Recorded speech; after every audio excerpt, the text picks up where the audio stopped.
Fala, meu querido. Última questão aqui da prova da Unicamp 2022. Ela nos conta aí uma situação capturada aí por uma sonda chamada Perseverance na superfície de Marte, que mostrou um arco-íris, né? Chamou a atenção essa notícia e essa foto capturada aí lá no planeta vermelho, né? E aí a banca da Unicamp trouxe essa questão para discutir um pouquinho o que está acontecendo, né? E ela fala que na Terra o arco-íris surge como resultado da decomposição da luz branca do Sol por refração. Então aqui já é a primeira palavrinha que você já identifica do que ele vai falar, refração.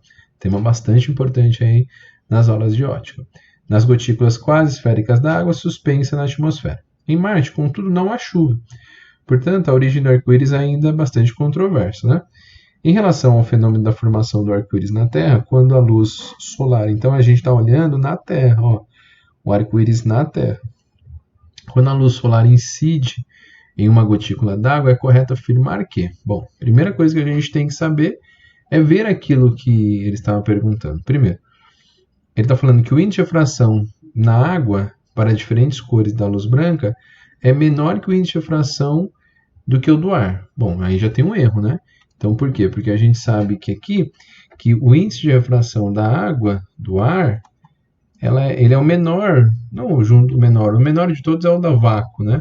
Que é 1. Mas o índice de refração no ar é muito próximo ao índice de refração do vácuo, que é onde a velocidade da luz se propaga.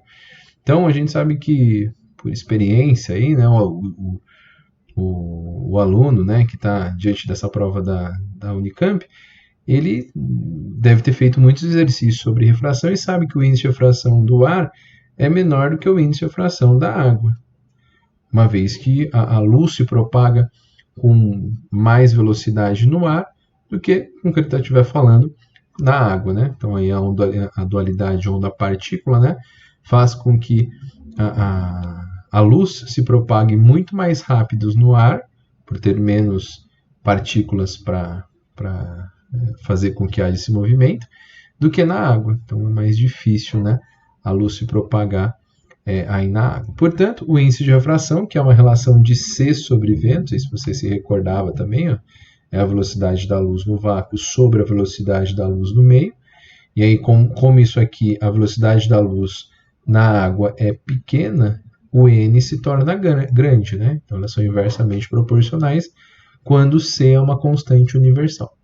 Então a primeira coisa que a gente já vê é que essa fala aqui está dizendo que o índice de refração da água é menor, errado, né? Então ele é maior.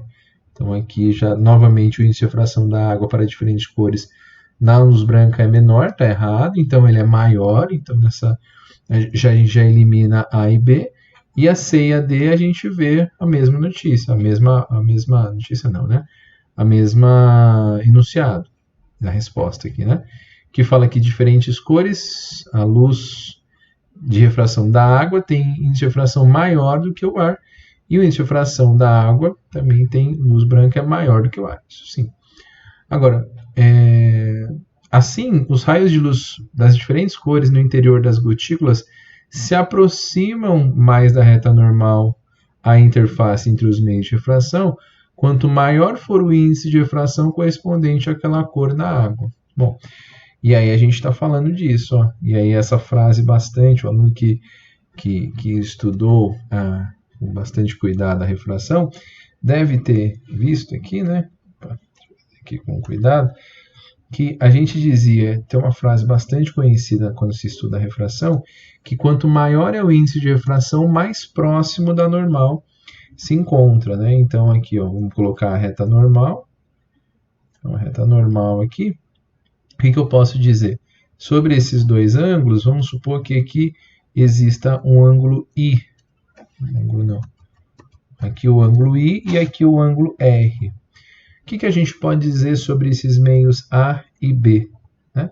Nesse meio B, como o raio de luz está mais próximo da normal, sendo essa reta, vou até tracejar para fazer como a gente normalmente trabalha, né? Esse feixe de luz se aproxima da normal, então ele tem um índice de refração maior do que o do meio A. Então, quanto mais próximo da normal está o feixe de luz, maior é o índice de refração. Isso se justifica aqui pelaquela relação conhecida como lei de Snell, né? NAC no I é igual a NBC no R. Bem, aparece com muita naturalidade essa relação. E veja, como é uma igualdade, se eu tenho aqui um valor de índice de refração maior do que o outro, esse daqui, o seno de I, né, vamos jogar para outra cor, o seno de I tem que ser pequeno e o seno de R tem que ser grande. Por que eu tenho que escrever essa relação? Porque é uma igualdade. Eu não posso ter dois valores iguais, maiores de um lado da igualdade e dois valores menores do outro lado da igualdade. Veja que aqui é uma comparação entre n's e ângulos de I e de R. Então, conforme um n é grande, o outro tem que ser pequeno, para que um seno seja pequeno e o outro seja grande. E aí haja o equilíbrio que mantém essa igualdade possível. Não é? Então, veja, aqui, quanto mais próximo da normal, ou seja, quanto menor for o R, ou o I, né? Aqui, na verdade, eu devia ter feito o contrário, para ser bastante coerente. Vamos corrigir isso aqui, ó. O seno de R aqui diminuiu, né? Então, aqui eu tenho um valor pequenininho para o seno. Lembrar da trigonometria, né? Que conforme eu aumento o ângulo de 0 até 90 graus, o seno também aumenta. Então, se eu tiver um ângulo I bem grande aqui comparado com R, eu tenho que ter essa relação aqui, ó. Vou mudar aqui também. Essa igualdade aqui, ó. Vamos deixar ela bonitinha. Então, colocou aqui e o outro tem que ser pequeno. Então, vejam. Então, se eu tenho um ângulo I grande, o NA é menor do que o NB, para que eu possa manter essa igualdade. E aí, usando a primeira parte do enunciado, a gente já tem aqui quem que é o A e B, né? Então, a gente sabe que o NA é o que tem menor índice de refração. Então, esse aqui é o ar e aquele ali é a água. Então, ele nos disse assim, ó, o raio de luz proveniente de diferentes cores no interior das gotículas se aproximam mais da reta, de fato. Ó. Então, na água, aqui, nas diferentes cores no interior das gotículas, dentro do meio água, se aproximam mais da reta normal, a interface entre os dois meios de refração, quanto maior for o índice de refração. Então, verdadeiro, quanto mais próximo, quanto maior for o índice de refração, mais próximo da normal está o meu feixe de luz. E aí a gente considera, aí ele fala se afasta, né? Estaria errado. E ele se aproxima, então chegamos na alternativa C.